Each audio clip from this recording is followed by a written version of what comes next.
My name is Amy Walklin. I am a OSU Master Gardener Intern class of 2020, and today I'm going to be talking about probably my favorite subject when it comes to gardening, and that would be companion planting. There's many reasons why you might use companion planting in your garden, such as planting certain plants that are beneficial to one another for one reason or another. Certain plants may put nutrients into the soil or take nutrients out. And one of my favorite ways, and probably I would say the most beneficial to have in your garden, would be companion planting for pest control in your garden. So that is what we're going to talk about today. And I would love to show you around some of the things that I have put in my garden for companion planting for pest control. So let's go in the garden and see. Borage, a great companion plant for tomatoes, squash, strawberries, and really most plants. It is best for deterring tomato hornworms and cabbage worms if you plant near them. And one thing I learned while doing the research for this project was borage may actually benefit any plant that it is growing next to via increasing resistance to pest and disease. As a bonus, it also makes a great living mulch and attracts many pollinators and beneficial insects. And just a reminder, borage is self-seeding and does quite well at doing that, so if you don't want a bunch of them next year, make sure you collect those seeds this year. So as you can see here, I have some gorgeous borage. It has actually kind of taken over this bed. It likes to spread and reseed itself, but it is absolutely beautiful. It is actually just planted right now with some of my celery.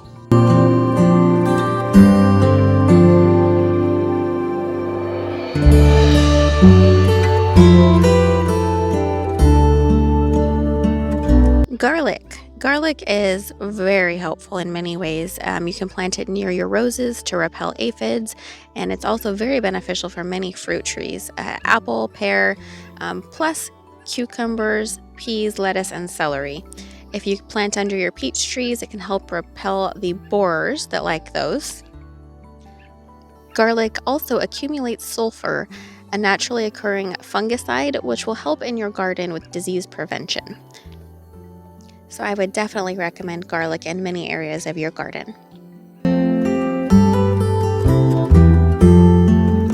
Okay, so this is a busy raised bed that I have here. So I actually have lettuce planted in this one, along with roses and peas and a grape plant. So I went ahead and have garlic and nasturtiums planted with this one. Peppermint and catmint, or catnip. Peppermint can deter white cabbage moths, ants, rodents, flea beetles, aphids, and even fleas. And catnip or catmint can deter flea beetles, aphids, Japanese beetles, squash bugs, ants, and weevils.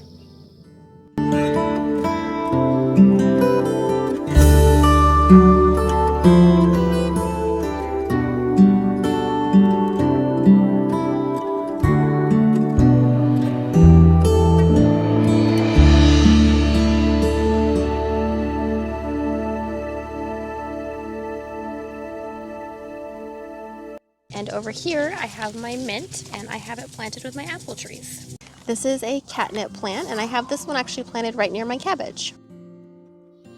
Chamomile, besides being really pretty to put in your garden and being great for tea, it is a host to hoverflies and wasps. It also has lots of bonuses as far as accumulating calcium, potassium, and sulfur, later returning them to the soil. This is another plant that will also reseed itself, so again, if you don't want to have a lot of chamomile plants next year, make sure you're just collecting the seeds this year. Chives, something very common in most gardens because they grow so well and reseed themselves also, but they actually will be a great plant to put near your apples, carrots, tomatoes, and any kind of brassica really, plus many others. They also help keep aphids away from tomatoes, mums, and sunflowers. Chives may also drive away Japanese beetles and carrot rust fly. A bonus planted near apple trees would be to prevent scab.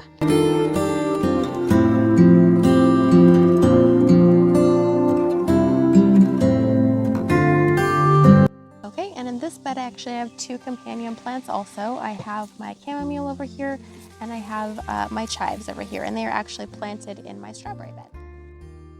Lavender, something I'm sure most of us already have in our gardens, and they're already doing some work for you. They repel fleas and moths, but they also, because of their flowers, will attract many nectar-feeding and beneficial insects. Planted near certain plants that are prone to whitefly, they can prevent that, and also planted under or near fruit trees can deter codling moths. So here is a beautiful lavender plant. Now these I actually have popped around my garden all over the place. I like to plant them though, especially near all of my fruit trees. I have apple trees and plum trees, lots of other fruit trees. So I put these at least all around them, but I also put them near my roses also. Marigolds. Let's first talk about French marigolds. One really neat thing that I learned while doing this research was that French marigolds actually put out a substance in the soil, just in their immediate vicinity, that actually kills nematodes. There's actually studies that have been done that show that years after these plants have died back, it's still having the effects of killing the nematodes. But you want to make sure that you're planting them very densely so you're not missing areas. French marigolds can also help deter whiteflies when you plant them around tomatoes, and especially great for use in greenhouses that have enclosed spaces with many issues for whiteflies. Mexican marigolds are said to be the most powerful in insect repelling, plus they tend to repel the larger pests in your garden.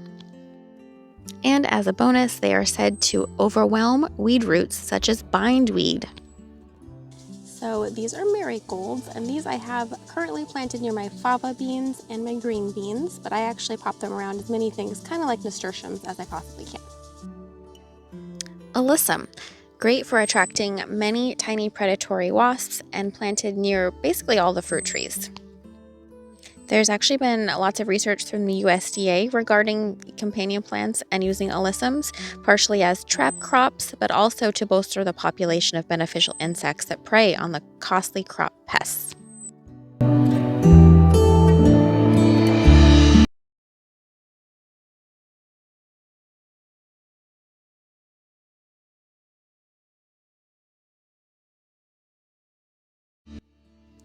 This is alyssum. Be this color, or it could be this pretty purple color or pink colors. There's a lot of colors now to it, but either way, I planted around or near all of my fruit trees. This is a fig tree right here. I planted all the way around in the same pot as my apple trees though also. Nasturtiums. I don't think I can say too many good things about nasturtiums.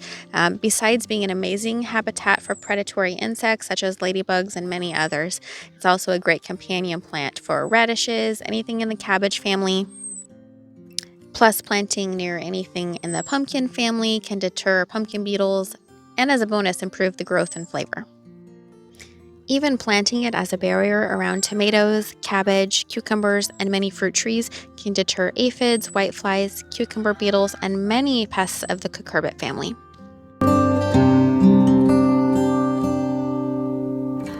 So here is, I would say, my number one plant that I like to plant as a companion plant in my garden. How many times can I say plant?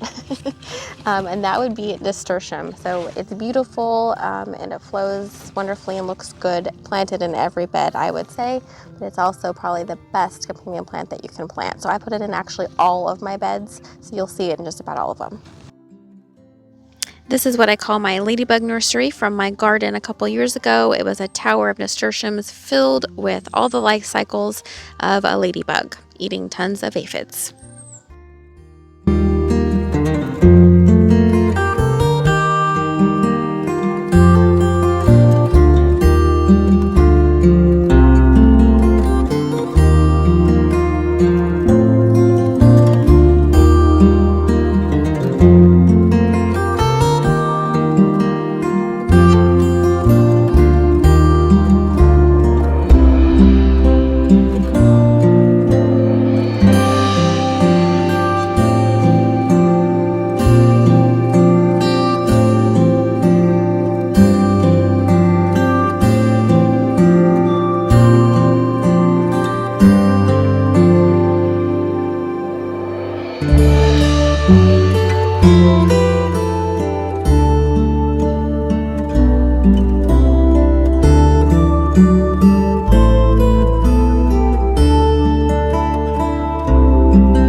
So let's see what we've learned about companion planting in your garden. Certain plants can disrupt the life cycle of soil pests. You can attract beneficial predatory insects to eat the pests, and deter pests with certain plants from the beginning. Some bonuses are attracting pollinators, adding nutrients to your soil, and of course, beauty to your garden. Thank you guys so much for joining me in my home garden today. I hope you had as much fun as I did chatting a lot about my favorite subject, companion planting, and that was companion planting for pest control in your garden, which I think is probably the most beneficial. There's actually lots of science behind it, and I guess that's why I chose it, because I think it's probably the most relatable and the biggest issue that most people have in their garden. I know it's the biggest issue that I have every year. So if there's anything simple, natural that I can do or to show you to do about getting pests under control, or kind of more of working with them in your garden as opposed to just, completely getting rid of them, because that's generally impossible. So I hope that there are some tips and tricks that you learned today that you will give a try. Hopefully all of them, but at least one you can try this year. It's so simple, just by adding more plants to your garden. And if you're anything like me, more plants is probably already on your list. I hope you also enjoyed my bonus companions, even though they're not plants, to my garden, that are probably, some of them are part of yours also. I think everything and everyone has a place in the garden. And I hope that you also don't forget to not take you or your garden too seriously. If you have way too much pest pressure for a certain plant or a certain type of plant or family of plant in your garden, you can always take that plant out, replant, reseed, or just try again next year. It's not the end of the world. Gardening is supposed to be relaxing, stress reliever, make you want to be outside more. So don't let a silly pest like an aphid or a flea beetle ruin your time in the garden. So get out in your garden, get creative, and most of all, have fun. Thanks so much. Talk to you later.